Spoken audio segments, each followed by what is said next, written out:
Hello दोस्तों, आप सबका बहुत बहुत स्वागत है आपके अपने चैनल फॉर्च्यून लीगल डॉक्यूमेंटेशन में, जहां हम सरकारी दस्तावेज़ों, प्रॉपर्टी दस्तावेज़ों और कानून से संबंधित जानकारी को आप लोगों के साथ शेयर करते हैं। अगर आप हमारे चैनल पर नए हैं तो चैनल को सब्सक्राइब करें और बेल आइकन को दबाना ना भूलें। तो चलिए दोस्तों, आज का वीडियो शुरू करते हैं।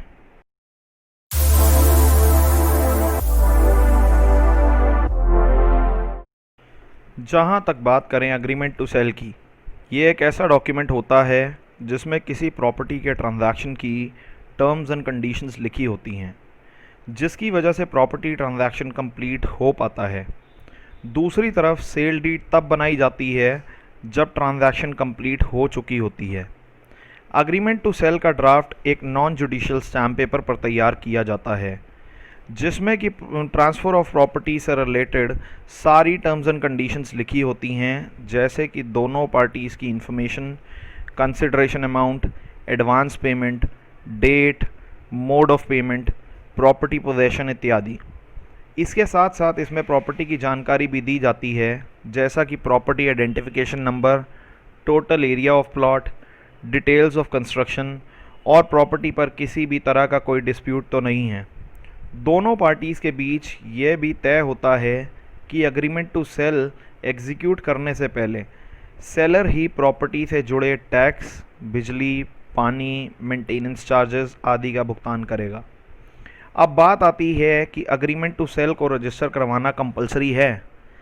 इसके लिए हमको सेक्शन 17 के सब सेक्शन 2 में क्लॉज नंबर 5 को पढ़ना पड़ेगा, जहां पर यह लिखा हुआ है कि यदि आप कोई ऐसा डॉक्यूमेंट तैयार करते हैं जिसके एवज में आपने कुछ कंसिडरेशन भी लिया है और एग्रीमेंट बनवा लिया, लेकिन जो फाइनल एग्रीमेंट है वो लेटर स्टेज पर तैयार किया जाएगा, जिसमें कि राइट्स और लायबिलिटीज़ होंगे, तो उस डॉक्यूमेंट का रजिस्टर करवाना कंपलसरी नहीं है।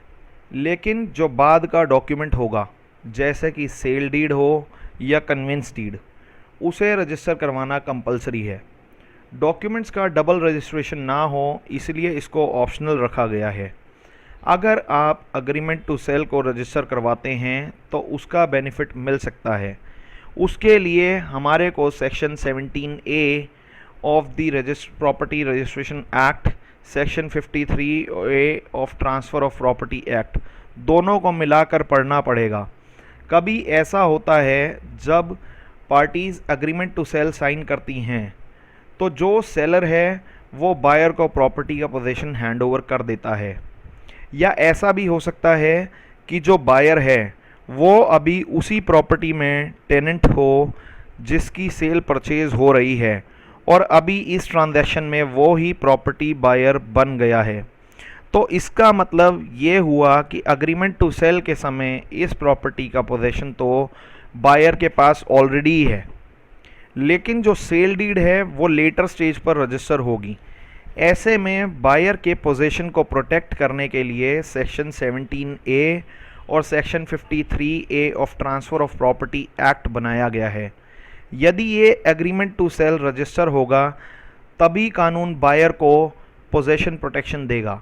यदि ये एग्रीमेंट टू सेल रजिस्टर नहीं है तो बायर को पोजीशन प्रोटेक्शन नहीं मिलेगा। अब बात आती है कि हमने अगर पोजीशन टेनेंट या बायर को दे दिया तो क्या वो उस प्रॉपर्टी का मालिक माना जाएगा? नहीं, कानून ऐसा नहीं कहता, क्योंकि बायर जब तक बैलेंस पेमेंट नहीं कर देता सेलर को तब तक वो मालिक नहीं माना जाएगा। प्रॉपर्टी का ओनरशिप राइट, टाइटल तब ट्रांसफ़र होगा जब बायर के फेवर में सेल डीड एग्जीक्यूट और रजिस्टर हो जाएगी सब रजिस्ट्रार ऑफिस में।